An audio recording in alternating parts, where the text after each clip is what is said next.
Hi, decoders. Do you know that feeling when something feels icky or yuck? But then the end result was so great? Like, what's with that? Let's decode that today. Hi, I'm Kiran Trace. Welcome to Humans Decoded, a story of hobbits, fairies, elves, dwarfs, gnomes, and humans. If you get lost at any point, there is a deep dive on all the different avatars in episode 1. It includes notes. Thank you for joining us in a fun little chat about the vast potential of our human makeup.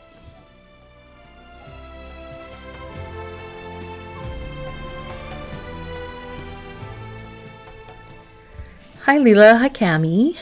Hi Kiran, hi Cam, hi decoders. Hello everyone. You know, it's really fun to sweep away conventional storylines and flip the head of, flip something on its head. So this podcast, this episode, it's really about that icky vibe, that you get that yuck vibe. And I think, especially in modern culture, especially social media culture, we tend to really empower that vibe. There's a lot of memes, there's a lot of talk, there's a lot of like, oh, if you get an ick, or oh, if you get that yuck, and then it's like, run. Like as if there's a lot of information there. And I think it's really fun to decode like our little modern human habits to get a better sense of what's going on there. And also to have some more room for authentic, aligned fulfillment. We're going to need to decode some of these click to grid behaviors, because the ick or that yuck vibe, which can be so overwhelming, like really powerful, that ickiness, I don't think it's actually enough information to guide us in our actions. I'm already like, yes, please, this is God sent. In this moment, I need this episode. And it's going to be one of those... Bring it in, baby! really, really helpful ones for me. I feel like it's so up in my life. And I noticed that there are different types of ick, like one being my baggage trying to hold me back from leaping into a next chapter. And another one is, another ick is pointing to an actual misalignment. So I can't wait to hopefully gain more clarity about that, talking to you guys, and to really feel through the embodied sense of which one's which, because it can be absolutely confusing when there's a lot of conditioning floating around and just making me fog out at any step.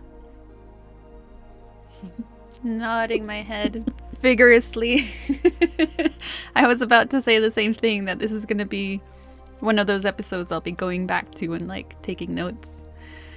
And I don't know, could it be a generational thing as well? Sometimes Kiran has joked with me and Leela, who are millennials, that like as a generation we're kind of flaky.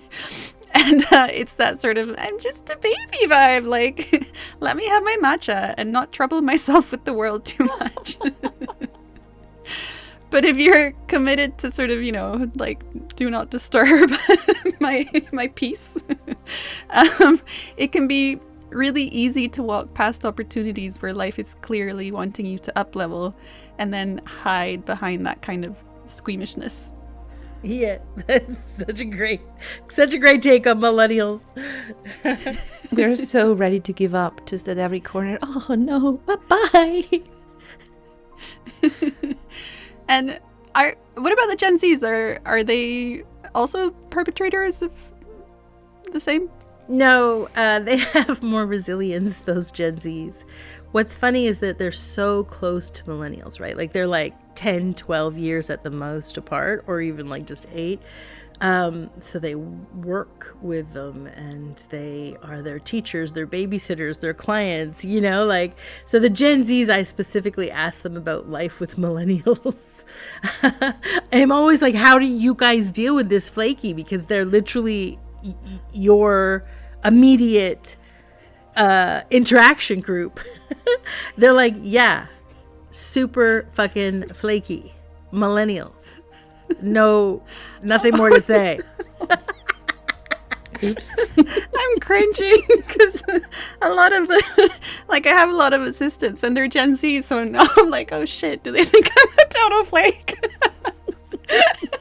Probably. But that's why we have this episode. So we can help all you millennials out there get a better rep. To be fair, that ick vibe and that yuck vibe can happen for anybody, right? It can happen to boomers, It can happen to Gen X's, Gen Z's, like, to be clear. But it really is a patent trademark of the millennials. Okay, so when something feels ick or yucky, but chances are the end result will be great, how do we get that discernment? Okay, so squeamishness and undervaluing resilience. Okay, it's a Don't know what you're talking about. What?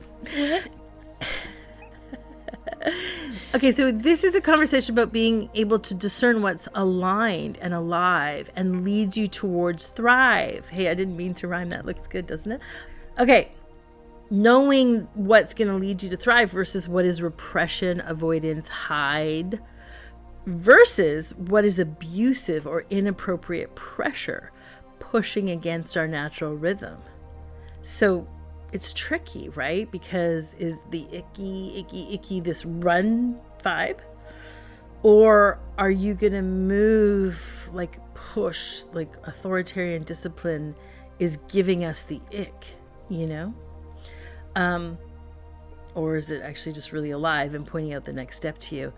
But it's out of your comfort zone. So this is all to say, there's not enough data in just the vibe of ick or yuck that would allow you to interpret if there's any level of fulfillment in there.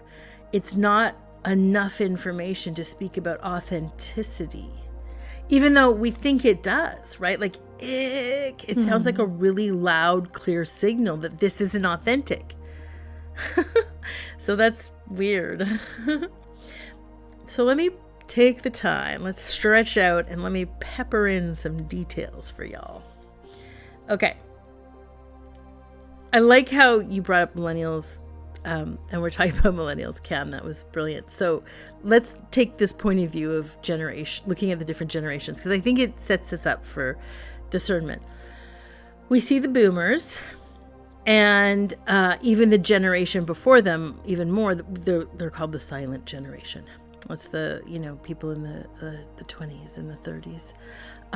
So they were largely raised on an authoritarian discipline. You can think of that like the military. And we sometimes talk about that with parenting styles, like a really authoritative parenting style. That's like my house, my rules, I say jump, your job as my kid is to say how high,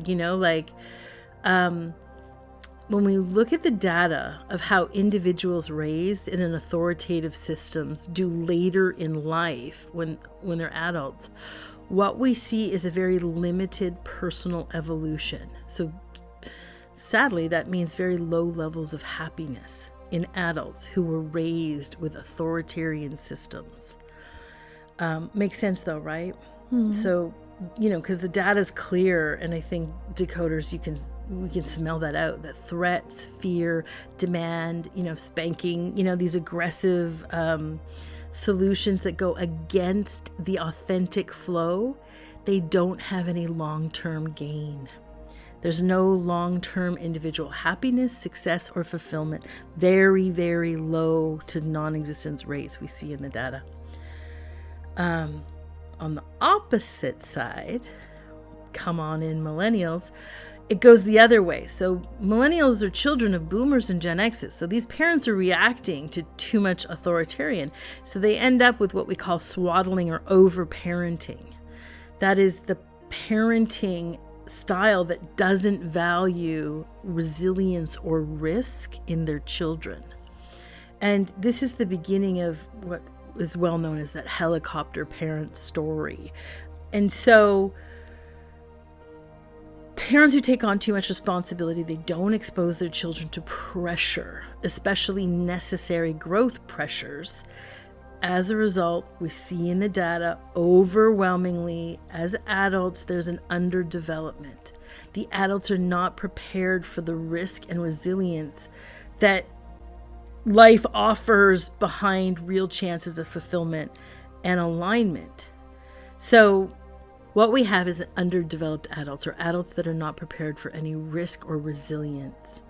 And that will block the real chances at fulfillment and alignment. And what we're seeing in the millennials, there's a fear of not being good enough, fear of not belonging, because they were not exposed to the pressure that would create a sense of capacity in them. And they weren't being mirrored by their parents' capacity. My kid has the capacity to handle this risk, right? My kid has the capacity to navigate this challenge. That wasn't being mirrored. So then the millennials get crippled more than any other generation with these not good enough, not belonging feelings, which doesn't mean that the other generations don't have it, but the millennials, it's really, really loud for them. So what's the ground where we value resilience without hiding and running in fear, and we're not pushing into an authoritative need to produce, which that's what we really see with Gen Xers and the boomers, right? This real push to produce. What's the middle ground? And that's what we're really talking about today. And in this episode, obviously, if something is feeling icky or yucky at the onset, is that enough information to make a decision? And what we're exploring is the discernment involved in order to know if something's going to work out for us. And by work out, I mean evolve us, bring us towards fulfillment, more alignment, more personal joy. That is a success meter by anyone's definition. So is the ick or the yuck enough information to know if it's going to turn, if this situation or this opportunity is going to turn into more joy? The answer is no, right? So then the next question for me is, how do I hang out with my ick long enough to really discern this?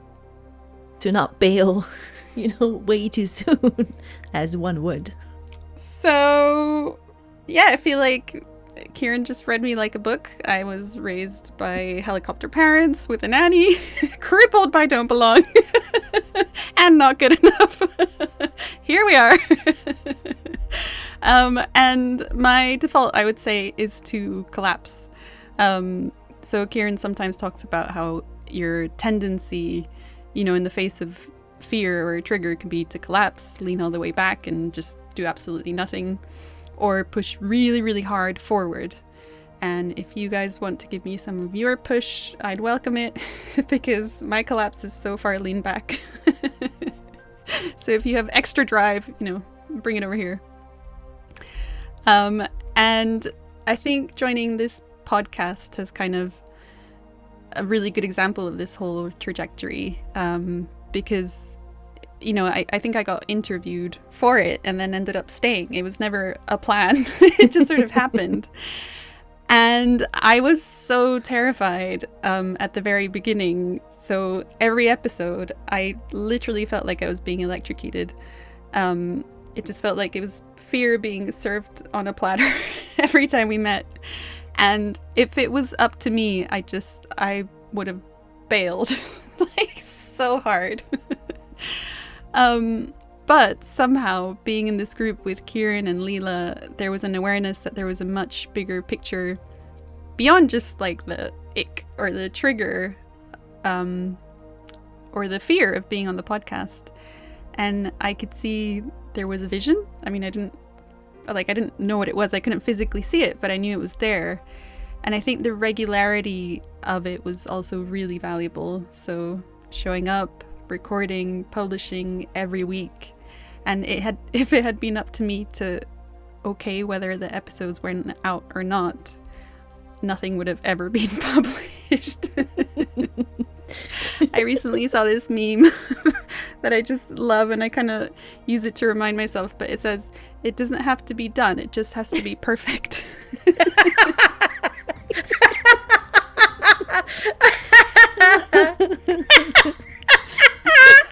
So had it been up to me, we would have had, a perfect one episode rather than having the luxury of, building what we have now over literally 100 episodes. But yeah, week after week, it felt like we were building something. And then, we were getting this lovely feedback from the decoders writing in, and it would show me over and over and over that the fear was inaccurate. And over time, it's evolved into this really delicious, really valuable, not just for me, but, for Kiran, for Leela, for you guys, this amazing platform. And it's such a joy to be a part of. Like, it's so delicious to be here. And I think all along there was a tiny thread of awareness that was possible, but I couldn't see it. And it was actually, you two, Kiran and Leela, that got me through it. It was the help of having people whose vision wasn't so clouded by the same fear. They were holding the true north. And so over time, I've been able to release a lot of the fear, which, had I fully believed it, would have held me back for certain. And maybe you would have had a podcast of 2 instead of 3. I think it's really true for all of us, and you're right, Cam. It's a very, very healing space for us. Like, when we meet to plan the podcast meetings, Decoders, it's really, really nourishing. It's a wonderful healing time for each of us, definitely myself, to speak for that. And then all the way up until, like, we go to record an episode, or, like, all of it is just, like, the place where we, like, find sanity, get healed, get insights. When we read, comments from you podcasters, decoders, I mean, you have no idea how much that really, really supports us, and we really relish those, and thank you for that, and thank you for all the reviews. But a couple of years ago, I had a really dramatic ending of a relationship that very much blindsided me. I mean, talk about ick. There was so much ick, and the ick was so loud and so echoing. For me to hang out and not let the ick or the yuck be the information meant knowing that the resource and where solutions come from wasn't going to come from me. I was the one being sideswiped and just nauseated in an ick. The bigger present moment is where the solutions would be. So, just identifying that simple thing, like the ick is coming from amigo, and it's the migo kind of curling in on information. So I have the image of like a peach tree or the leaves of a plant as they furl in when the sun is too bright or the weather's too cold. You see the leaves just curl in on themselves, like spiral very tight in. This is what a yuck or an ick feels like, because the information is so intense, like we're being sideswiped. So I have enough practice, luckily, and enough awareness, thank God, and life has offered me a lot of insight, grace every day. So I know if I'm curling in, it doesn't mean that I don't have to still go read the information or be with more information. So what helps me stay in is letting myself actually do a leaf curl while conscious. Is that a thing? Leaf curl while conscious. Let's make it a thing. It's not comfortable because everything in you just wants to run. So for me, back when that relationship was ending, and it was a lot of, honestly, fetal position on the couch whenever I needed it. And that was like weeks and weeks while the relationship was dismantling. And it also meant clearing my calendar of anything that was non-essential. So I had a lot of space to furl in while conscious. So the spaciousness was invaluable for being able to lean into the moment, even though I'm like really overwhelmed, and see that life was directing steps in this big upheaval. It meant a lot of binge watching silly shows just to have a kind of pause from the intensity of it. And that allowed me to stay in until I could let life provide a whole bunch more information. And, which, by the way, was a shocking amount of up level that I never saw coming. Gosh, I feel like I'm right there right now, but it's all way too fresh to really talk about it. So let me pull up an example from a couple of years ago. That's a bit easier. Like when I was still living in Zurich, it might have been a year or maybe even 2. I had a huge ick about being there, and it was like, ew, to the shape of my life there. It was so clear that this was over, but the next step hasn't arrived yet. So the ick made me scramble hard. It made me strategize and want to figure it out mentally. Like, okay, so if this is not it, if I'm done with living in Zurich, then where do I go? And I sure had a list of criteria, like it needs to be 20 minutes by bike to Zurich. That was on it. And it was all coming from my mind. And of course, none of this effort brought any fruit because it wasn't coming from life. It was all coming from me. Yeah, not from clarity at all. So for me personally, that is a very, very, very, very uncomfortable place because I can simultaneously feel the fear holding me back from really letting go into not knowing, and the fear of wanting me to already be there, like this collapse and push at the same time. So anything but hang out in the space of, I'm done with this, but the next thing isn't here yet, which is hanging out in the unknown. My core baggage, or pain body as we call it, can not deal with this unknown limbo space. It makes me want to crawl out of my skin, die, burn everything to the ground, and totally collapse and hide from the world. So hanging in there by a thread eventually meant tons of leaning into silence and support from community, lots of phone calls with my friends, and sort of, I guess, somehow in the back, somehow in my being, knowing that the next step will come. Like, I've already had the data, I've already had examples of life providing the next step. So leaning into faith, if you will, like, I can't see it now, but I know it will come. So leaning back into awareness as opposed to trying to figure it out mentally was what was really helpful in dealing with that ick. I want to mention something else that really helped me hang in with the ick. Was my earlier years. I was a very traumatized child and adolescent, and trauma has a way of making anything that comes near it really icky, really yucky. So for instance, I remember that anytime like a boy liked me and came towards me with that sort of I'm attracted to you energy, wow, my ick was off the charts. But later, as I grew up, as I healed, as I unraveled those traumatic patterns, I was so humbled in seeing how little information the ick or the yuck was. It was a traumatic response. Basically, it was just a response that I was out beyond the known territory. That's literally all the ick or the yuck was. And so years later, my life today, I can reflect back and be like so humbled, right? So sad and disappointed that I let the ick or the yuck overwhelm me from what might have been very sweet opportunities.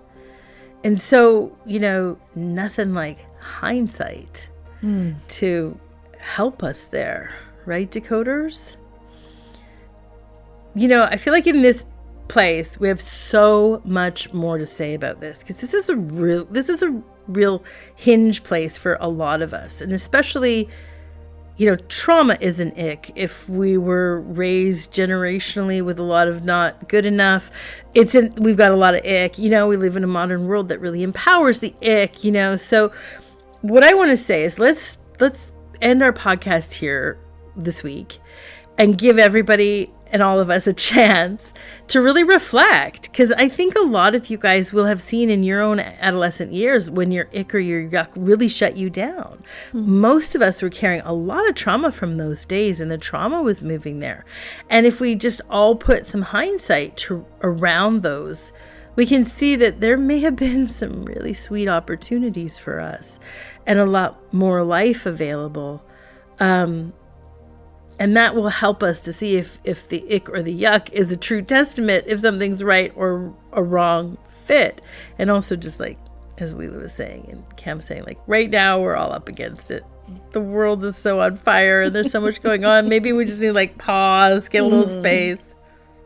Yeah, I mean, definitely. Yes, please, to another week of just letting this percolate in my own system and then come back and revisit.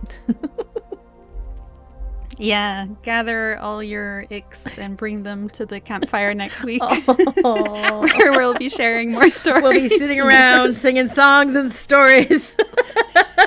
But we'll be looking at solutions. Yeah, so those of you binge watching, catch you in a minute here. Those of you listening as it's live, we'll see you next week around our Humans Decoded campfire. I like that, Cam. No. Please leave us a review if you're inspired. Send us an email, and we'll see you next week. Love you. Bye. Bye. Thank you for listening. We obviously love hearing what you think. Your feedback helps us make a better show for you to listen to. So feel free to comment, and you can do it at Facebook, which is the Humans Decoded podcast. And if you're not on social, you can always email any questions to us at outreach@kirantrace.com. And thanks for listening. We love you.